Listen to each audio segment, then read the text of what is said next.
उत्तराखंडी समाज की ओर से मुंबई में सबसे बड़े सांस्कृतिक आयोजन। मुंबई कौथिंग में उत्तराखंड की सुख समृद्धि के दिखेंगे रंग। सीएम पुष्कर सिंह धामी बुधवार को करेंगे शुभारंभ। चंपावत के भाजपा जिलाध्यक्ष निर्मल महारा के पिता पूर्व दर्जा राज्य मंत्री स्व हयात महारा को सीएम धामी ने दी श्रद्धांजलि। परिजनों से मिलकर प्रकट की संवेदना। अल्मोड़ा के सोमेश्वर में 33 करोड़ की लागत से निर्मित हो रहा उप जिला चिकित्सालय। सीएम धामी ने ट्वीट कर कहा, चिकित्सालय से क्षेत्र की जनता को प्राप्त होगी बेहतर स्वास्थ्य सुविधाएं। राहुल गांधी की न्याय यात्रा को लेकर पूर्व सीएम हरीश रावत ने किया ट्वीट। कहा, यात्रा से घबराई सरकार, यात्रा में पैदी कर रही व्यवधान। 25 जनवरी को रुड़की के डीजीएम ऑफिस में धरने को लेकर हरीश रावत ने किया ट्वीट। कहा, बिजली कटौती और सरकार के जन विरोधी कदमों को रोकने के लिए दे हमारा साथ। उत्तराखंड में बर्फबारी शुरू होने के साथ ही 25 दिन के बाद करवट बदलेगा मौसम। मौसम विभाग ने मुताबिक उत्तरकाशी, चमोली, पिथौरागढ़, बागेश्वर, रुद्रप्रयाग में हो सकती है बारिश। के न्यूज़, खबरों का सारथी।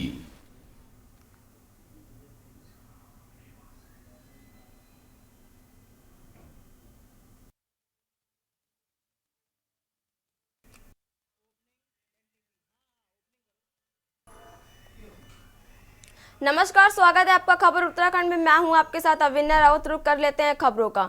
उत्तराखंड में बर्फबारी शुरू हो गई है। वहां मौसम विभाग के निदेशक विक्रम सिंह का कहना है कि उत्तराखंड, उत्तरकाशी, चमोली, पिथौरागढ़, बागेश्वर, रुद्रप्रयाग में बारिश व बर्फबारी देखने को मिल सकती है। वहीं 24-25 जनवरी को मौसम साफ होने की संभावना है। इसके बाद 26 तारीख को भी बर्फबारी की आशंका है। इसके अलावा अन्य जिलों के बारे में उन्होंने बताया कि यहाँ मौसम साफ ही रहेगा।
अभी देखिए, आज आपकी 23 तारीख हो गई है और उत्तराखंड के लेकर हम मौसम की बात करते हैं तो अभी तक जो रेन या स्नोफॉल एक्टिविटी कोई हमको मिली नहीं है।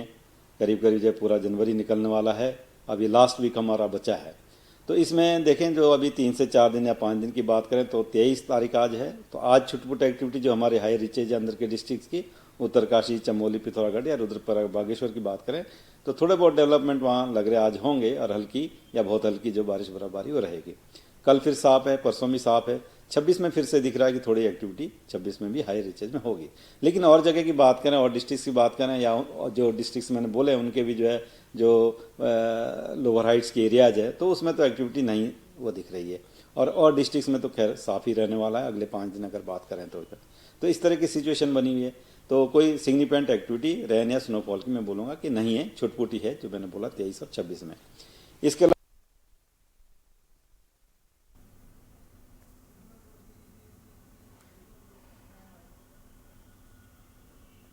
उत्तराखंड के बागेश्वर मुख्यालय में प्रेस वार्ता करने आए गरुड़ सिविल सोसाइटी के सदस्यों को टीआरसी बागेश्वर में अनुमति नहीं मिली। बागेश्वर प्रशासन की कार्यशैली से प्रभावित गरुड़ सिविल सोसाइटी के सदस्यों ने नुक्कड़ प्रेस वार्ता कर अपना व्यवस्था साक्षा की। गरुड़ सिविल सोसाइटी के सदस्यों का कहना है कि प्रशासन बंदर भगाओ, खेती बचाओ आंदोलन से खौफ जता है, जिस कारण हमारे कार्यों में विघ्न डाले जा रहे हैं। आपको बता दें, गरुड़ सिविल सोसाइटी ने 10 फरवरी को बैजनाथ चलो की कॉल की है।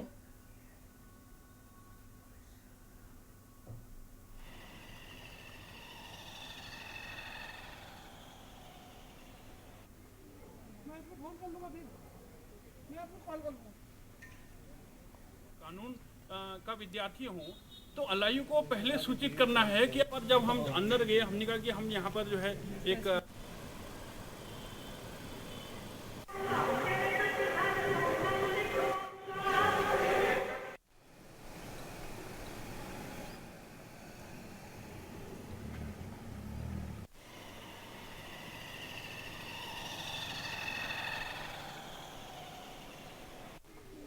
मैं आपको फोन कर लूँगा फिर, मैं आपको कॉल कर लूँगा।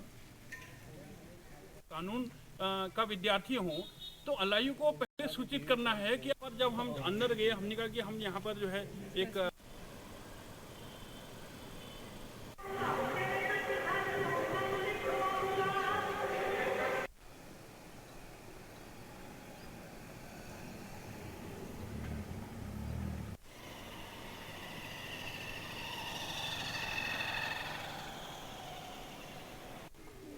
मैं आपको फोन कर लूँगा फिर, मैं आपको कॉल कर लूँगा। कानून देखिए तो बड़ी ताज्जुब की बात है कि जब हम टीआरसी जो कि कुमाऊं मंडल विकास निगम का यहाँ पर एक पब्लिक प्रॉपर्टी है, यहाँ पर जैसे हमने सभी पत्रकार साथियों को बुलाया था कि हम यहाँ पर 1 बजे प्रेस कॉन्फ्रेंस करेंगे। जैसे ही हम अंदर गए तो सबसे पहले हमसे पूछा गया कि क्या आपने एलआईयू को सूचित कर दिया है, नहीं तो डीएम साहब से हमारे पास बहुत लंबा चौड़ा जो है नोटिस आ जाता है। तो मैं एक अधिवक्ता होने के नाते हाईकोर्ट में प्रैक्टिस करता हूँ, कानून का विद्यार्थी होने के नाते ये मेरे लिए बड़े रोचक बात थी जानने के लिए कि क्या आप किसी पब्लिक प्रॉपर्टी में जानने से पहले कोई जो बंदरों की समस्या को लेकर के विशेष रूप से हम ये काम कर रहे हैं, क्या आपको सूचित करना पड़ेगा कि आपको एलआईयू को पहले बताना है, नहीं तो क्या होगा पता नहीं। तो इसलिए हम मजबूर हो गए कि हमें नुक्कड़ प्रेस कॉन्फ्रेंस करनी पड़ी है बाहर खड़े होकर के। ये प्रशासन इस हद तक हमारा बागेश्वर का चल रहा है जो बहुत ही ज्यादा दुर्भाग्यपूर्ण है।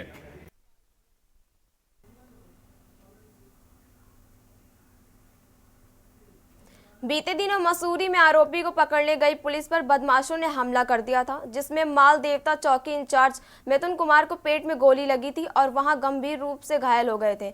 उनको मैक्स अस्पताल में भर्ती कराया गया, जहां अब वह खतरे से बाहर है। वहीं इस मामले में बड़ी कार्रवाई करते हुए देहरादून एसएसपी अजय सिंह ने बालावाला चौकी इंचार्ज सुनील नेगी और मयूर बिहार चौकी इंचार्ज को सस्पेंड कर दिया। एसएसपी ने बताया कि जांच में पाया गया है हमले के दौरान दोनों चौकी इंचार्जों ने कोई तत्वरिंग एक्शन नहीं लिया, जबकि दबिश में गई टीम को अच्छे से ब्रीफ किया गया था और टीम को पहले ही खबर थी कि आरोपी अपने पिता की हत्या करके आया है और साथ ही अपनी पत्नी के सिर पर उसने गोली मारी है। इसके बावजूद पुलिस अलर्ट नहीं रही और साथ ही एक्स्ट्रा प्रिकॉशन भी पुलिस टीम ने नहीं लिया। अच्छा बनेगा। नमस्ते। वहाँ नहीं होगा सर, वो वहाँ बहुत एक्टिविटी बहुत बढ़ गई है।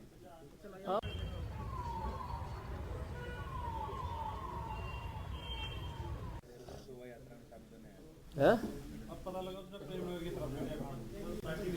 अब सोच रहा इधर गुलदार कहाँ चला गया है? पकड़ जाता नहीं तो फिर जो भी है करवा के भिजवा दो। हाँ ठीक ठीक ठीक। अच्छा बनेगा। 100 टका। नमस्ते। वहाँ नहीं होगा सर, वो वहाँ बहुत एक्टिविटी बहुत बढ़ गई है। हाँ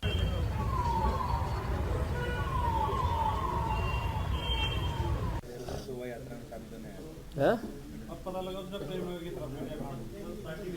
अब सोच रहा इधर देखिए लापरवाही का स्तर इसलिए मानते हैं कि जिस तरह से हमारे कर्मी को इंजरी हुई है, एकदम प्राणघातक हमला किया गया। अगर पहले से इन्फॉर्मेशन ना होती तो एक हो सकता है कि घटना को मानते, लेकिन चूंकि इन्फॉर्मेशन थी इसमें कि जिस तरह से अपनी बीवी को अभियुक्त द्वारा गोली मारी गई है, तो कहीं ना कहीं उसका वेपन की जानकारी थी कि उसका वेपन हो सकता है।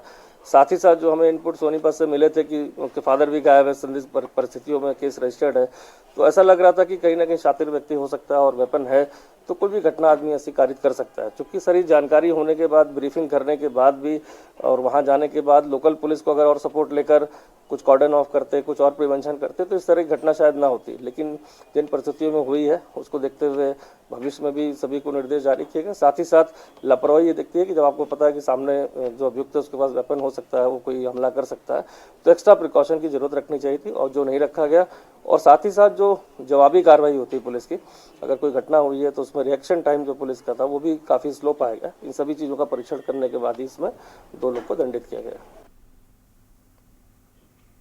अयोध्या में भगवान रामलला का प्रवेश 22 जनवरी को हो गया, लेकिन लोगों का उत्साह कम होने का नाम नहीं ले रहा। इसी कड़ी में उत्तराखंड में डोईवाला चौक पर भी व्यापारी अनु अग्रवाल ने दूध, जलेबी और कचौड़ी का वितरण कर राम महोत्सव मनाया। डोईवाला चौक पर हुए कार्यक्रम में कैबिनेट मंत्री प्रेमचंद अग्रवाल ने शिरकत की और राम भक्तों को दूध, जलेबी और कचौड़ी बांटकर राम भक्तों का उत्साह बढ़ाया। वहीं कैबिनेट मंत्री प्रेमचंद अग्रवाल ने मीडिया से बात करते हुए कहा कि देश के राम भक्तों को लंबा इंतजार करना पड़ा है और आज जब रामलला अपने मूल गृह में प्रवेश कर रहे हैं तो लोग अपनी खुशियों को कम नहीं होने दे रहे हैं। इस अवसर पर राम मंदिर के लिए आंदोलन में जेल जाने वाले तमाम कार सेवकों का सम्मान भी किया गया। जानते हैं जिस प्रकार से 500 वर्षों के बाद और इतनी लोगों ने इस पे बलिदान दिया, भगवान श्री राम का मंदिर बने, अनेकों जो हमारी पीढ़ियां वो दुनिया से चली गई, अनेकों लोग बलिदान हो गए। हम लोग जानते हैं कि एक भाव था कि बनेगा मंदिर, लेकिन कब बनेगा किसी को पता नहीं था। हम लोग जब श्री राम कार सेवा समिति में जब जिला सेवक जो था, इसी चौराहे पे आपको पता है कि 42 कार सेवकों को छुड़ाया था। ये सारे वही कार सेवक हैं। उनके अंदर उस टाइम ये भावना थी मंदिर तो बने, और हमने कहा उस समय सौगंध खाई थी कि सौगंध राम की खाते हैं, मंदिर वही बनाएंगे। लेकिन सौगंध खाने के बाद पता नहीं था कि बनेगा भी कि नहीं बनेगा, क्योंकि उस समय ऐसी सरकारें थी जो राम के विरोध में थी, जिन्होंने भगवान श्री राम के खिलाफ सुप्रीम कोर्ट में वकीलों की फौज खड़ी की, जिन्होंने राम के खिलाफ साक्ष्य दिया, कहा कि राम का कोई अस्तित्व नहीं रहा, राम सेतु का कोई अस्तित्व नहीं रहा। तो उसके बाद जिस प्रकार से मोदी जी सरकार आई, मोदी जी आए और भगवान श्री राम के साक्ष्य हमारे लोगों के द्वारा वहां प्रस्तुत किए गए। यहाँ रुकेंगे, एक छोटे से ब्रेक के लिए जल्द हाजिर होंगे। ब्रेक के बाद आप सभी का स्वागत है। अयोध्या में श्री राम की प्राण प्रतिष्ठा के बीच देश के साथ ही उत्तराखंड राज्य में राहुल गांधी को मंदिर में रोके जाने की घटना पर सियासत गर्मा गई। दरअसल कांग्रेस पूर्व राष्ट्रीय अध्यक्ष राहुल गांधी की अगुवाई में मणिपुर से आर्थिक राजधानी मुंबई तक भारत जोड़ो न्याय यात्रा निकल रही है। यहाँ यात्रा अब असम पहुंच चुकी है। सोमवार को राहुल गांधी भगवान राम के दर्शन के लिए एक मंदिर में पहुंचे थे, लेकिन स्थानीय प्रशासन ने उन्हें मंदिर में जाने की इजाजत नहीं दी है, जिसके बाद देश भर में सियासत गर्मा गई है। उत्तराखंड में आक्रोशित कांग्रेसी कार्यकर्ताओं ने प्रदेश भर में बीजेपी का पुतला दहन किया है। प्रदर्शनकारियों का कहना है कि अनुमति लेने के बावजूद राहुल गांधी को दर्शन से रोका जाता है। कांग्रेस का आरोप है कि भाजपा ने पहले राहुल गांधी को भारत जोड़ो न्याय यात्रा पर हमला किया और फिर राहुल गांधी को मंदिर में दर्शन के लिए रोका, तो की तानाशाही है और देश में भाजपा अराजकता की ओर से ले गई है। वहीं एक तरफ जहां राहुल गांधी को मंदिर में रोके जाने पर सियासत गरमा रही है, तो दूसरी ओर भाजपा ने प्रदेश भर में रामलला दर्शन के लिए दर्शन अभियान चलाने का फैसला लिया है। इसके तहत भाजपा 25 जनवरी से अभियान की शुरुआत करने जा रही है। देखते हैं ये रिपोर्ट।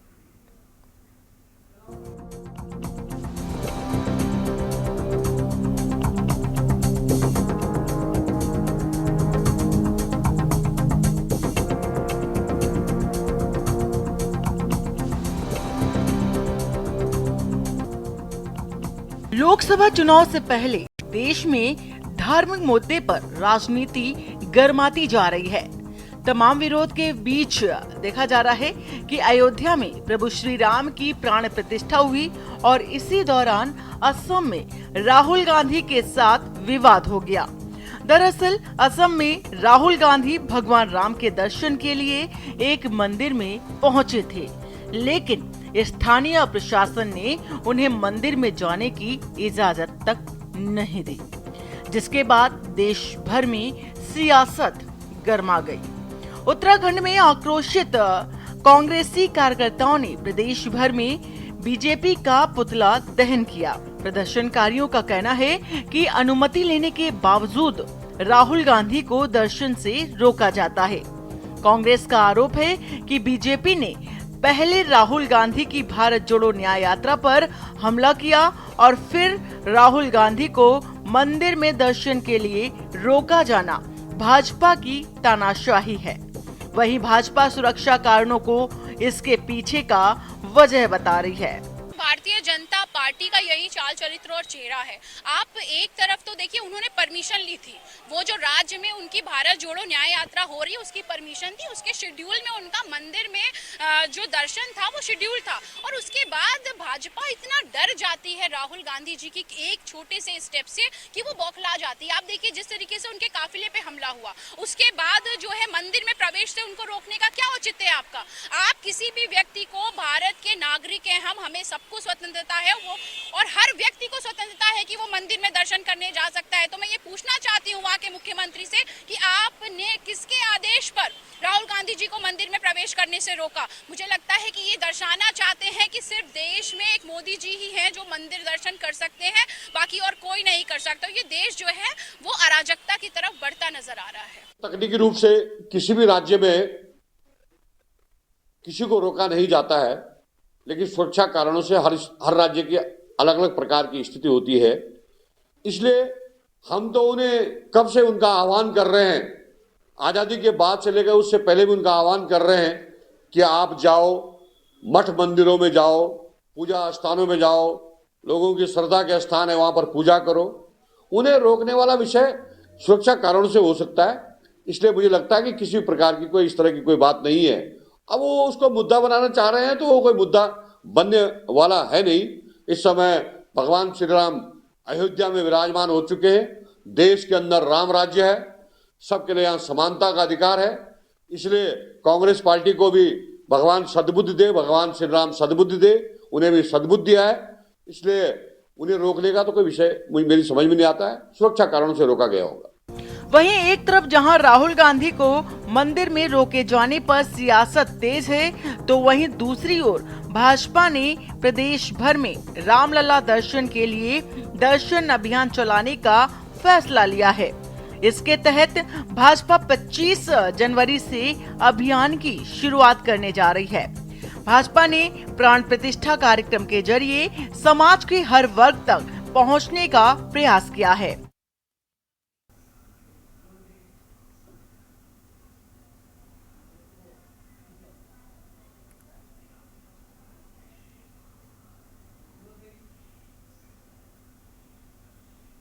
फिलहाल खबर उत्तराखंड में इतना ही। मुझे दीजिए इजाजत। देखते रहिए के न्यूज इंडिया। नमस्कार। आप देख रहे हैं के न्यूज, खबरों का सारथी।